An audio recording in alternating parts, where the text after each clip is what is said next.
Salut mes petits lapins! Bon, on se retrouve dans une nouvelle vidéo dans laquelle on va parler de différentes choses et puis je vais vous présenter aussi les quelques réalisations qu'on a faites là qui sont des espèces de cajots en fait. Je vais vous expliquer comment est-ce qu'on les a fabriqués et pourquoi on les a faites, mais ce sera juste après. Il fallait que je vous prévienne en vidéo que j'ai rejoint donc le Discord Réseau Autonome. Qu'est-ce qu'un Discord pour les gens qui ne savent pas? C'est une espèce de chat, messagerie, forum, réseau social privé dans lequel, pour ce qui est de réseau autonome, tout un tas de gens qui ont pour attrait l'autonomie, la résilience, etc., se retrouvent. Et on discute de plein de sujets différents. Il y a aussi une partie vocale dans laquelle on peut échanger avec un micro. Enfin bref, je vous laisse découvrir ça, c'est dans la description. Je remercie Peg, qui est, je crois, administratrice, si je ne me trompe pas, en tout cas qui est à l'initiative de ce projet et largement investi dedans. Voilà, donc un grand merci à Peg d'avoir créé cette interface dans laquelle on peut tous se retrouver et s'échanger des conseils et communiquer entre nous. Bref, voilà. C'est tout ce que j'avais à dire pour l'introduction. Oui, c'est tout ce que j'avais à dire. Maintenant, je vais vous montrer un petit peu ces jolis petits cajots qu'on a fait. Alors, on a créé des dressings. Donc, vous avez vu en haut, il y a un premier dressing que j'ai fait en face de la salle de bain, dans la niche là. Et j'en ai réalisé un second qui est dans la chambre, là, dans notre chambre, donc, dont on va mettre quelques images là. Et en fait, il y a un truc que je pense que c'est relatif à tout le monde, c'est les sous-vêtements, chaussettes, caleçons, tout ça, c'est un bordel pas possible. On ne sait jamais comment y ranger, on fait des piles qui se cassent la gueule et tout, enfin bref. Et nous, notre solution, en fait, c'est de mettre en panière. Je pense que c'est la solution de beaucoup d'entre vous et d'entre nous. Je ne suis pas là pour faire un podcast sur les sous-vêtements, mais voilà. Donc, on a choisi cette technique. Alors, les panières, effectivement, on peut ne pas s'emmerder, on peut aller en acheter à la Foire Fouille, à Jiffy, machin, mais on aura des trucs de Shintok, là, qui valent rien du tout. Ça coûte très cher pour ce que c'est. Hein. C'est vraiment très cher, toutes ces conneries. Et puis surtout, c'est de la merde qui vient par cargo entier d'autre bout du monde. Enfin, c'est pas génial. Donc nous, on avait un petit peu de chute de parquet. Parce que, de toute façon, je fais qu'avec du parquet. Je le touche pas cher, donc j'utilise ça tout le temps. Un peu de chute de contreplaqué. Et donc, on a fait des choses très simples. C'est simplement, en fait, deux petites lames de parquet collées l'une entre elles. Collées, voilà. Et on a fait donc une première paroi, une deuxième paroi, 3 et 4. On les colle et cloute avec un petit pistolet à clous.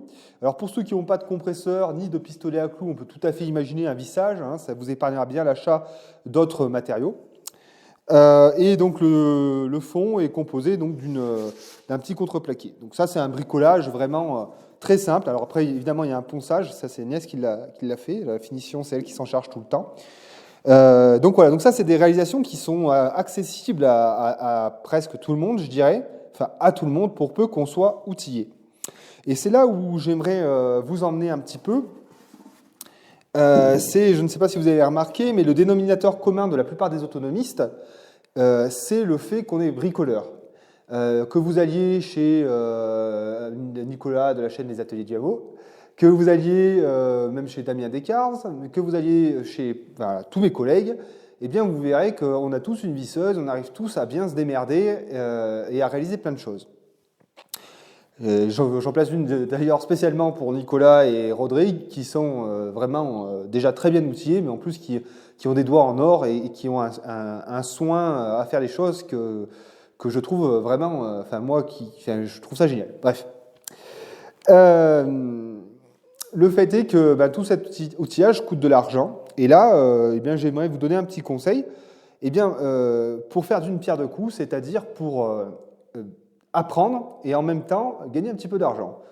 Alors, je pense pas que ce soit bien légal, mais ce que je veux dire, c'est que vous avez forcément dans votre entourage des gens, un tonton, un oncle, un frère, un cousin, je ne sais quoi, un ami, qui travaille dans le bâtiment ou qui a un métier dans le bâtiment, qui fait des chantiers à droite à gauche.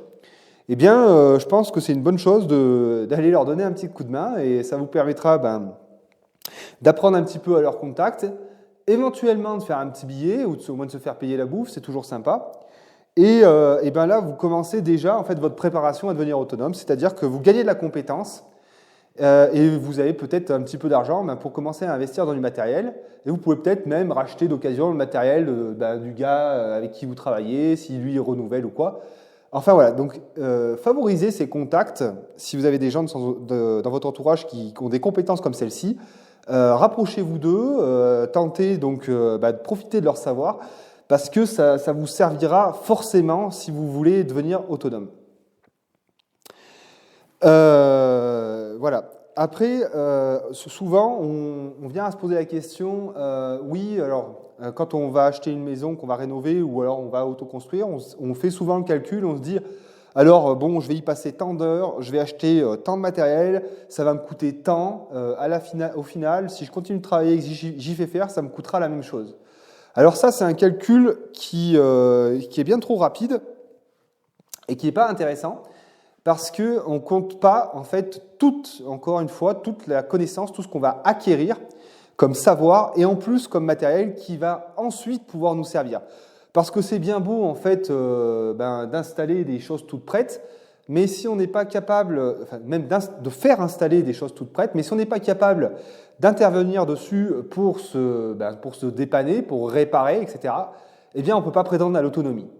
Donc, l'autorénovation ou l'autoconstruction sont pour moi presque des indispensables, parce que vous allez concevoir quelque chose vous allez concevoir quelque chose que forcément vous saurez dépanner et que vous saurez réitérer. Et ce qu'il faut voir aussi, c'est toujours en fait, l'arborescence de causalité que ça produit. Je veux dire par là que déjà, vous êtes capable de réparer, ensuite vous êtes équipé parce que vous avez acheté le matériel pour faire. Ensuite, vous pouvez réparer, donc plus tard, mais aussi vous pouvez fournir de l'aide aux gens qui vous entourent. Parce que c'est ça aussi qu'il faut voir. Alors, on parle souvent de coopération, et c'est bien la coopération, mais il faut que chacun ait quelque chose. Ça, je l'ai déjà dit dans autonomie et minimalisme, il faut que chacun ait de la compétence, des choses à donner. Et bien vous, à ce moment-là, vous aurez des compétences à partager, vous aurez du matériel à pas forcément prêter, parce que je ne suis pas vraiment pour le prêt, mais vous pourrez aller avec vos outils pour apporter de l'aide. Et tout ça, ça vous apporte du lien social, ça vous apporte aussi, alors moi je suis toujours dans un rapport de force, mais les gens deviennent redevables, donc ça veut dire que l'ascenseur va revenir un moment ou un autre.